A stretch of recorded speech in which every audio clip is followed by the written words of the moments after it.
Hey everybody, it's Chris from Texas Toast Guitars, and today we are going to assemble this.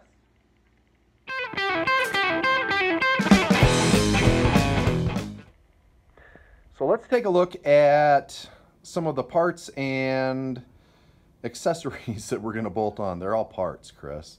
So you've seen the body. I went ahead and kind of pre-did some really boring stuff. I made these shielding plates for it that are similar to the originals that Fender used because I'm that much of a nerd. I pre-wired my my controls as much as I could. Got the pickups ready to go. There's the pick guard. Looks a lot yellower in person. This is perloid that I actually used our new UV system on to make it a little bit yellower, and it worked quite well. It's got a lot more vintagey look to it.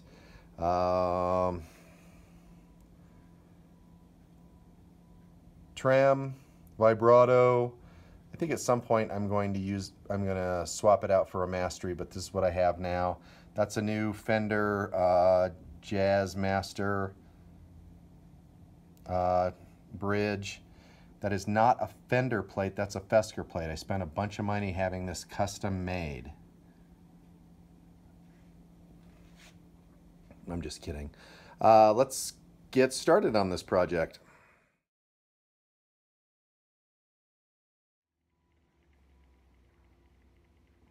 So here we go with the voiceover portion. Here I am putting in the bushings for the tuners. These are Godot staggered tuners, which I don't know if I've ever used them before. I may have had them on a guitar at one point, but they're pretty cool. You don't need a string tree, at least I didn't need a string tree for this one.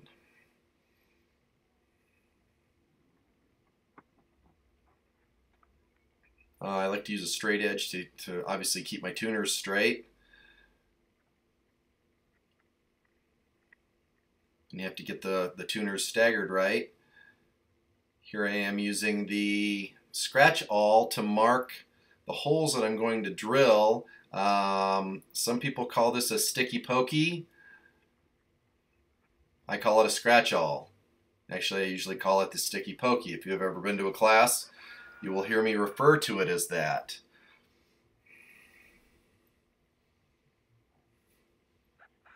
I've got some tape on my drill bit so that I don't drill too deep because I don't want to drill through the peg head. That would be horrible at this stage in the game.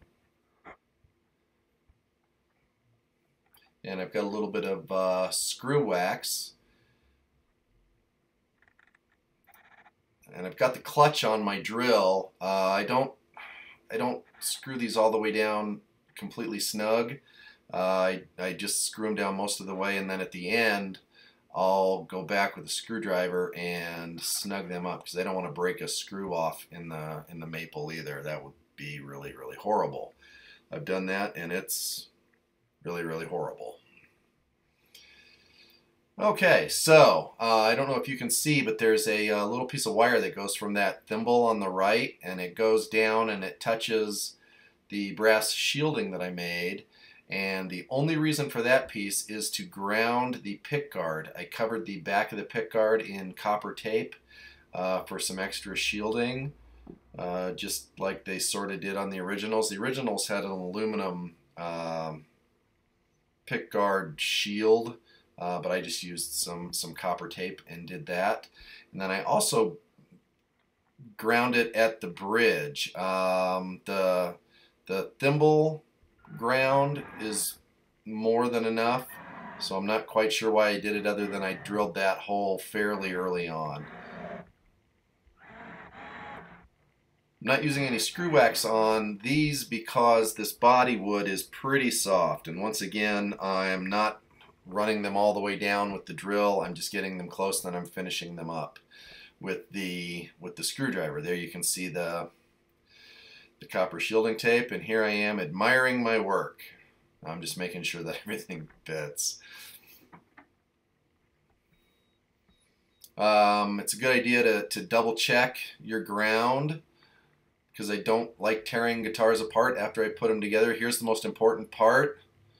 It's the Texas Toast brand.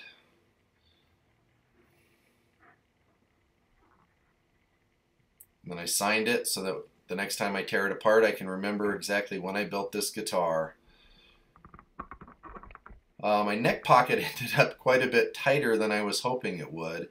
I remember making a big deal out of that in the first video, and I think I didn't realize just how much finish I was going to put on it. So here what I'm doing is I'm checking the bridge height and string height just to make sure that I don't need to use a shim, or I do need to use a shim.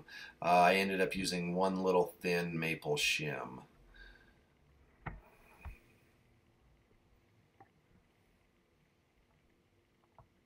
Alright, more screw wax. I'm going to use wax anytime I put a screw into a hard wood. Usually maple. Sometimes mahogany, sometimes alder and ash, just in case.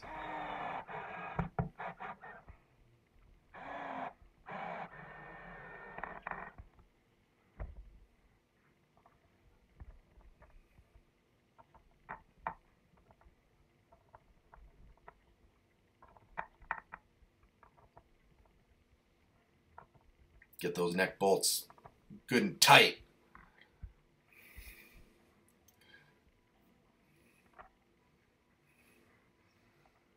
Double checking it one more time just to make sure that we're about where we need to be. Now I'm going to get ready to put the pickups in. There's some foam. There's no springs in these, it's just foam holding up the pickups.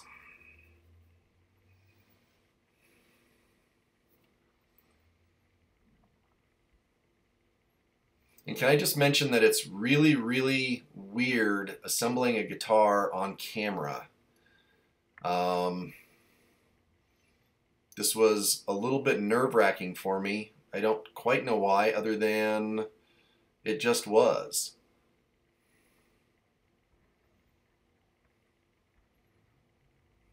And when it was all said and done, even after I got this thing all buttoned up, I had forgotten to orient my pickups a certain direction. There are, on those claws, there's 4 tall claws and 2 short claws, and the 2 short claws go to the E and B string, and I messed that up. Ultimately, it doesn't really matter. It's just another nerdy Fender thing. But I did end up taking it back apart after the next day and reassembling it the right way. On the 60s Jags, the ground was soldered to the shielding. So that's what I did. That's what I was just doing right there. I pre-wired my plate here. And this is all cloth wire for vintage tone. I want everybody to know. And I'm just trying to, you know, do a fairly clean job of all of this. I only had white and black cloth wire, so I have to figure out what wire runs to where, but it wasn't too bad because there's only 3 wires.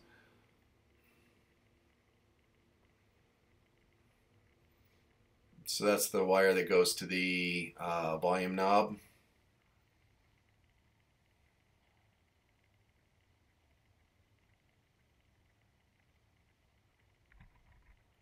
And once again, doing this stuff on video is more nerve-wracking than I thought it was going to be.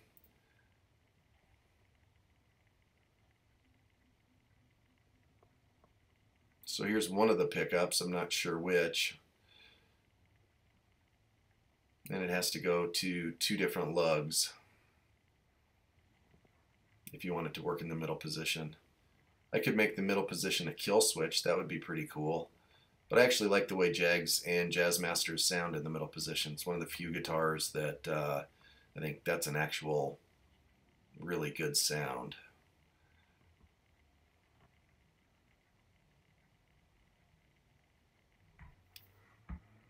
Alright, so that's all soldered up.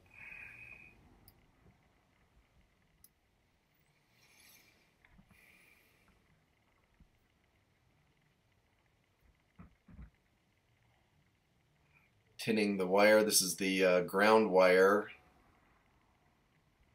to complete all the grounds to the output. There you go. So this guitar is officially wired. Now there's some manipulation of pick guard and getting everything else all lined up. Then I go through with my sticky pokey and mark my holes. I didn't do a very good job with the sticky pokey.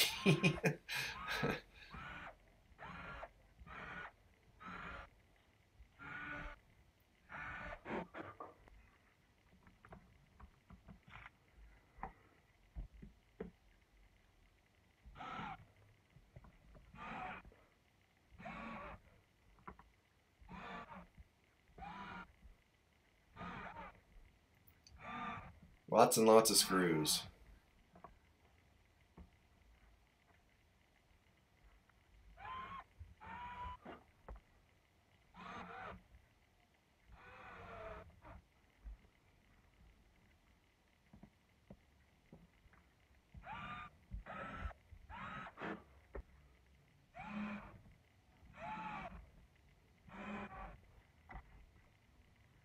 All right, now it's time to do the pickups.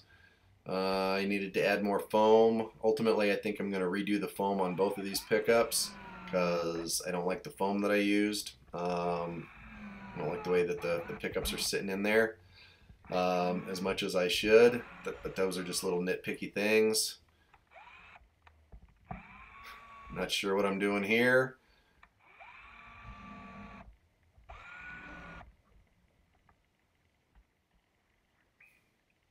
Okay, so pickups are in, and it's time for strings. But before I do that, I want to make sure and oil the fretboard. So I'm using some of Steve from Maximum Guitars fretboard oil, and here come the strings.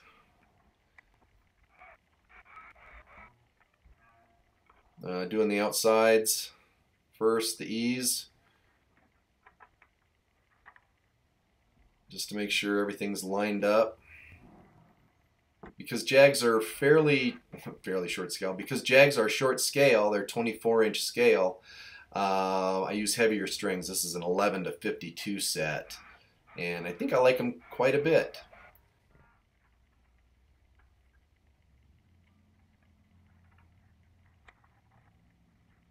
So now I'm doing some well, I'm doing some cleanup. Then I'm going to do some preliminary, I'm going to tune. And then I'm going to do some preliminary action adjustments. And I got the nut pretty close. So I'm going to check the string height at the 12th fret and really just try and get this thing so that it's at least a little bit playable in the next few minutes, because I'm ready to be done for the day.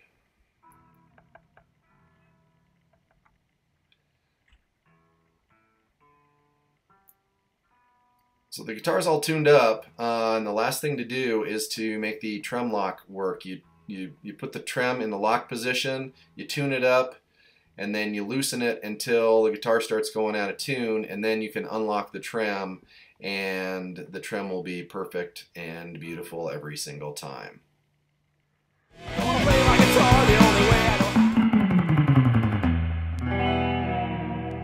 Whoa, whoa, whoa! The video's not done yet. We still have to do a reveal. Hey everybody, it's Chris. Thanks so much for watching the last 3 videos. of me building this Jaguar. This Jag. I'm here in my my music room with my trusty surf rig, my 63 Bandmaster, and my reverb tank. And we're going to talk a little bit about this Jag now that it's all buttoned up. So normally in reveals we start at the headstock and work our way back, so let's do that. So the first thing about this thing that is really, really neat is this roasted maple neck. It's got lots and lots of bird's eye in it. It's just gorgeous. We got this piece of wood from Dan at Tonewood Experts back when they were guitar wood experts. And this neck we started for somebody, and it sort of just languished around in the shop. The project, I don't know what happened, but somewhere the project just stopped, and this neck sat around for quite a while. And then at one point I did all the shaping and fretted it and all of that. It's got an ebony board. It's got, I believe these are maple wood dots. But anyway, fretted it with some vintage sized fret wire. And then it sat around for a bunch of years. And the reason that I finally decided to make something with this neck was mainly because of the pickups. I had some other parts laying around too, but it was mainly because of the pickups. So anyway, tuners are Godot staggered tuners, vintage style. They're really neat because, at least in this case, I don't need a string tree, so it keeps the headstock a little bit cleaner.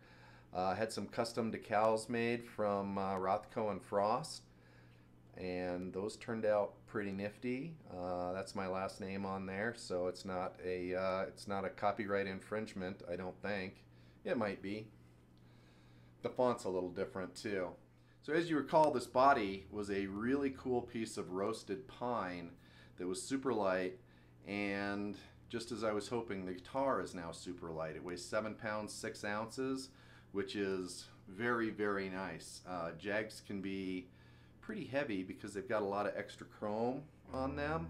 This one doesn't have as much as standard Jags do because I am not really a fan of the original rhythm circuit that goes up here.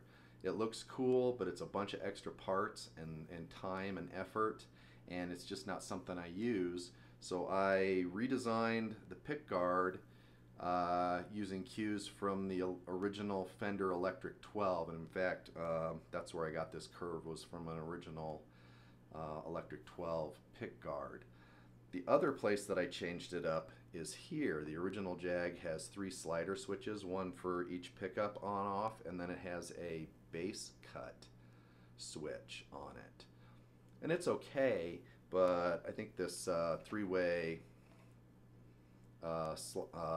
blade switch is, for me, it's just the better way to go.